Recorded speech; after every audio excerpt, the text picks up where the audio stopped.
जो chief minister हैं बॉम्बई साहब, उनको लगता है कि एक बार गुजरात में ऐसा हुआ कि गुजरात कांड के बाद जो है प्रमोशन मिल गया और सीएम से कोई पीएम बन गया, तो ये बार बार नहीं होगा। ये शायद एक बार गलती से हुआ होगा, ऐसा बार बार नहीं होगा। या कि टीपू सुल्तान का नाम किताबों से निकाल दिया जाए। एक मरे हुए शख्स से भी इतना डर है आपको? जिंदा से डरना तो समझ में आता है, आप लोग मुर्दों से भी इतना डर रखते हैं। इतने कमजोर, इतने डरपोक हैं आप लोग कि आप मुर्दों के ऊपर भी पॉलिटिक्स कर रहे हैं। शर्म आनी चाहिए गवर्नमेंट को। इस वक्त हिंदुस्तान खतरे में, इस वक्त हिंदुस्तान की पूरी जनता खतरे में है, कॉन्स्टिट्यूशन खतरे में है। लॉ एंड ऑर्डर तो खत्म हो गया, उसकी तो उन लोगों ने धज्जी उड़ा दी। ईडी क्या और हमारी कोर्ट क्या और हमारी पुलिस क्या, सब इन्होंने जेब में ठूस के रख ली। तो अभी हमको अपने लिए स्टैंड लेना पड़ेगा। नाज़रीन आदाब, आप देख रहे हैं Zee Media. Social Democratic Party of India की जानिब से ऐलान करदा 21 अप्रैल को रियासतगीर सतह पर रियासती हुकूमत और संघ परिवार बीजेपी की इंसानियत मुखालिफ गैर जमहूरी पॉलिसियों के खिलाफ बड़े पैमाने पर एहतजाजी मुजाहिरा किया गया। इसकी कड़ी के तहत शहर गुलबर्गा में SDPI की जानिब से दफ्तर डिप्टी कमिश्नर के रूबरू एहतजाज किया गया। इस मौके पर प्रोफेसर सैयदा सादिया सुल्ताना रियासती नायब सदर, अब्दुल रहीम पटेल के अलावा गुलबर्गा जिला SDPI के कई एक जिम्मेदारान शरीक थे। इसी तरह की मजीद खबरों के लिए देखते रहिए जी मीडिया गुलबर्गा। आज social Democratic Party of India Gulbarga district committee की जानिब से प्रोटेस्ट रखा गया है DC ऑफिस में। इसी तरह से पूरे स्टेट भर में, ये जो पूरे रियासत भर में संघ परिवार और इनके जो एफिलिएट ऑर्गेनाइजेशन है backed with BJP state government के तरफ से जो एक अराजकता, एक अनार्किक रूल जो फैलाया जा रहा है, उसके खिलाफ हम प्रोटेस्ट कर रहे हैं। हिजाब से बहुत सारे लोग कहते हैं कि एक हिजाब से निकला हुआ इश्यूज़ है और इसको बढ़ाते जा रहे हैं, लेकिन हमारा मानना ये है इनके जो हिडन एजेंडाज हैं RSS और संघ परिवार के, इनके जो हिडन एजेंडे हैं, एक होने के बाद दूसरा ये सिस्टमेटिकली ये लोग बाहर निकालते जा रहे हैं। सिर्फ और सिर्फ इसका मकसद यही है कि आने वाले जो MLA इलेक्शंस है 2023 में, इसका किस तरह से फ़ायदा उठाए, ये इनकी एक साजिश है। रिसेंटली जो 5 स्टेट में जो असेंबली इलेक्शंस के जो नतीजे आए हैं, इनको एक सक्सेस का फार्मूला मिल चुका है कि लोगों में हिंदू मुस्लिम डिवाइड किया जाए, कम्युनल डिवीज़न लिया जाए और उसका भरपूर फ़ायदा उठाया जाए।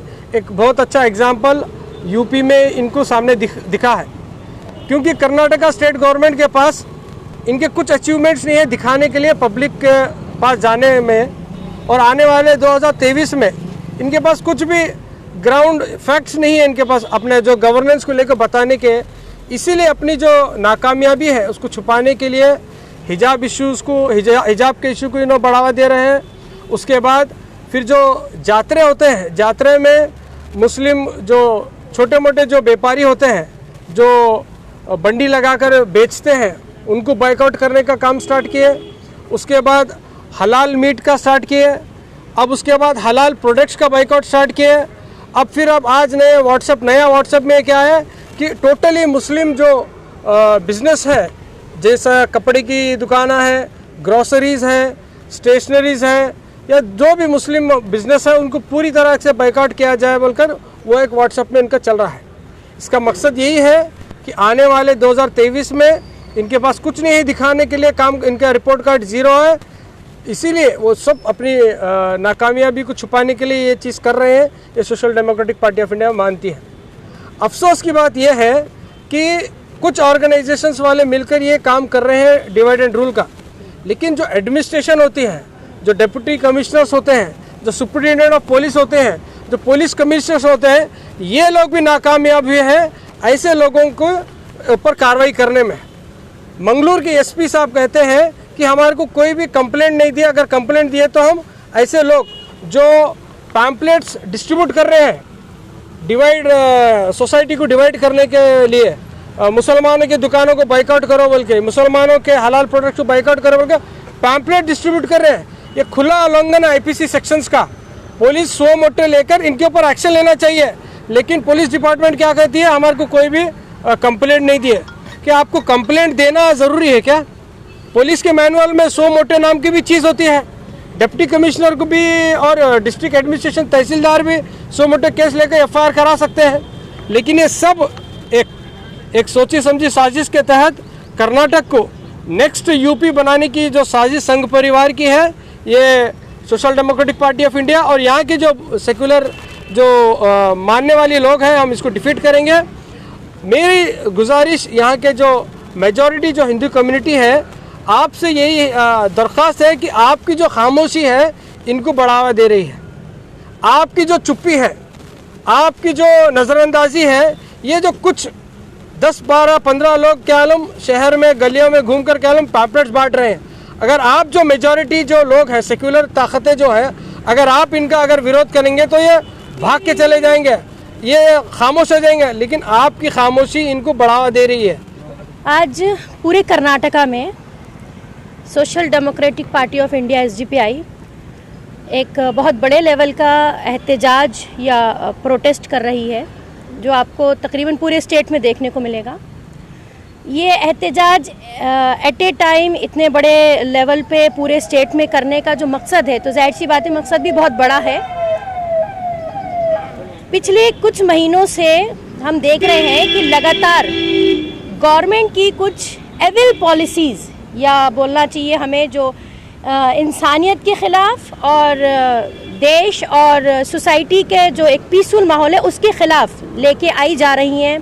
न्यूज़ में तमाम हम देख रहे हैं, हर तरह के प्लेटफॉर्म से हमको ख़बरें मिल रही हैं। अभी प्लेटफॉर्म इतने ज़्यादा बड़े हो गए मीडिया के कि कोई भी ऐसी खबर नहीं है या गवर्नमेंट की ऐसी कोई पॉलिसी नहीं है जो हिडन हो, सब हमारे सामने है। तो ये जो पॉलिसीज़ आ रही हैं, ये ऐसा महसूस होता है जैसे एक मखसूस तबके को निशाना बनाया जा रहा है, या हिजाब को लेकर, हलाल बैन को लेकर, या ये कहना कि गीता को मैंडेटरी कर दिया जाए, कि सूर्य नमस्कार हो या योगा हो, मतलब वो सारी चीज़ें जिनको एक कम्युनिटी नहीं मानती और एक कम्युनिटी कहती है कि वो मैंडेटरी हैं। तो मैं ही आपको बता दूं कि ऐसा हमें लग रहा है कि ये एक कम्युनिटी के ख़िलाफ़ है, ना, ये इस वक्त संविधान के ख़िलाफ़ है, लॉ एंड ऑर्डर के ख़िलाफ़ है, मुल्क की जो एक सेक्युलर फैब्रिक है उसके ख़िलाफ़ है, ये अनडेमोक्रेटिक है, ये जुल्म है, ये सरासर नाइंसाफ़ी है। इसका असर मुल्क के हर तबके पे पड़ेगा, यहाँ तक कि वो लोग खुद जो इस आग को लगा रहे हैं इसमें उनके हाथ भी यकीनन जलेंगे, वो खुद भी जलने वाले हैं इसमें।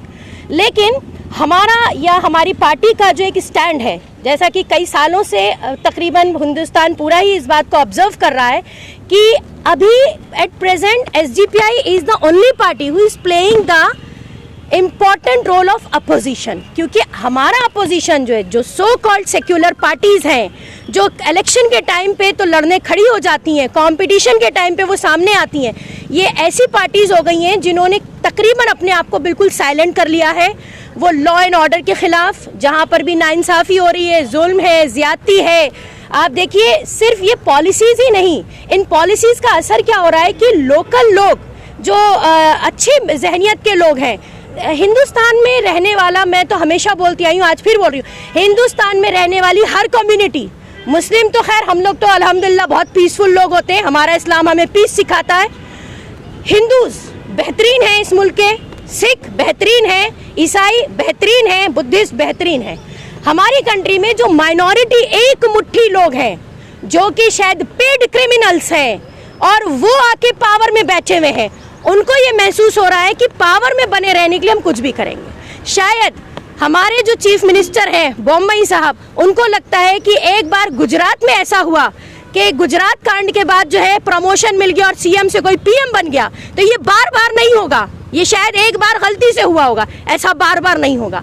अल्हम्दुलिल्लाह हमारा स्टैंड बिल्कुल क्लियर है, हम इन सारी एविल और इल पॉलिसीज़ के ख़िलाफ़ खड़े हुए हैं। हम कतई किसी तरह की नाइंसाफ़ी बर्दाश्त नहीं करेंगे और हम पीसफुल तरीके से अपनी बात इसी तरीके से रोड के किनारे खड़े होकर लड़ते रहेंगे, बोलते रहेंगे। हमारा जो काम है, हमारी रिस्पॉन्सिबिलिटी, वो हम करते रहेंगे। हमारा इसमें देखिए कुछ भी पर्सनल कोई भी बेनिफिट नहीं है। हम आज भी यहाँ खड़े हैं तो शायद हम अपने मुल्क के माशरे, यहाँ पे रहने वाला हर सिटीज़न, चाहे वो किसी भी कम्युनिटी का हो, मैं फिर दोहरा रही हूँ, हम उसके लिए खड़े हुए हैं। हम नाइंसाफ़ी नहीं बर्दाश्त करेंगे, हमें जहाँ गलत लगता है हम मुंह खोलते हैं। और ये फ़र्ज़ बनता है आज के वक्त में जब माहौल इतना ज़्यादा ख़राब हो रहा है। एक सर ढकने को लेकर हिजाब के नाम पे हंगामा हो गया, खाने की चीज जैसी लेके कि हलाल बैंड होना चाहिए, उसको लेके अब एक नई पॉलिसी आ रही है। कभी आप बोलते हैं कि एजुकेशन में ये चेंजेस आने चाहिए, आपने कह दिया कि टीपू सुल्तान का नाम किताबों से निकाल दिया जाए। एक मरे हुए शख्स से भी इतना डर है आपको? जिंदा से डरना तो समझ में आता है, आप लोग मुर्दों से भी इतना डर रखते हैं। इतने कमजोर, इतने डरपोक हैं आप लोग कि आप मुर्दों के ऊपर भी पॉलिटिक्स कर रहे हैं। शर्म आनी चाहिए गवर्नमेंट को। सिर्फ स्टेट गवर्नमेंट नहीं, ये पूरा बैकअप सेंट्रल गवर्नमेंट से भी है। ये वो एक ही चट्टे बट्टे हैं और ये मुट्ठी भर हैं। मैं अपने लोगों से, इस मुआशरे में, इस हिंदुस्तान में रहने वाले हर कम्युनिटी से ये इल्तिजा करती हूँ कि खुदा के वास्ते, भगवान के वास्ते, गॉड के वास्ते निकलिए, अपने हक को पहचानिए, अवेयरनेस लाइए, ये चीज़ों को बंद कीजिए। वरना अभी तक हमारे कपड़ों पे और हमारे प्लेट में तो ये आ गए हैं, खाने तक भी पहुंच गए, हमारे मुंह के अंदर घुस के ये हमारा निवाला भी गिन रहे। अब कोई बात नहीं कि दरवाजे तोड़ के ये हमारे घरों में घुस जाए। यानी जान, इज्जत, खाना पीना, और उसके बाद सबसे बड़ी चीज जो ये एक और इन्होंने एक शोशा छोड़ दिया है कि ये इकोनॉमिक बाइकआउट करेंगे। करने मुसलमानों का इकोनॉमिक बाइकआउट आपके देश का ही नुकसान है। ऑलरेडी 2014 से जीडीपी कहां पहुंच गई है? ऑलरेडी 2014 से पूरी दुनिया में तो हम शर्मसार कर दिए गए हैं। दुनिया के गरीब से गरीब, बदतर से बदतर मुल्क हमको शेम शेम करते हैं। ये वो गवर्नमेंट है, ये है इनका रिजल्ट, ये लेकर आए हैं ये। तो इनको पावर में बने रहना है। अब ये पावर में बने रहने के लिए कोई भी तरीका अपनाएंगे और उस तरीके से नुकसान सिर्फ और सिर्फ एक आम आदमी का होगा। उस आम आदमी का देखिए कोई नाम नहीं होता, उस आम आदमी का कोई मजहब नहीं होता, क्योंकि जो सुबह अपनी रोजी कमाने निकलता है, रोटी कमाने निकलता है, अपने बीवी बच्चों के लिए, अपना पेट और अपना घर पालने के लिए, उसका कोई मजहब नहीं होता, मैं आपको बता दूं। ठीक है, तो इस वक्त हिंदुस्तान खतरे में है, इस वक्त हिंदुस्तान की पूरी जनता खतरे में है, कॉन्स्टिट्यूशन खतरे में है, लॉ एंड ऑर्डर तो खत्म हो गया, उसकी तो उन लोगों ने धज्जियां उड़ा दी। ईडी क्या और हमारी कोर्ट क्या और हमारी पुलिस क्या, सब इन्होंने जेब में ठूस के रख लिए। तो अभी हमको अपने लिए स्टैंड लेना पड़ेगा, क्यों? मुल्क हमसे है, हम हैं इस मुल्क के देशवासी।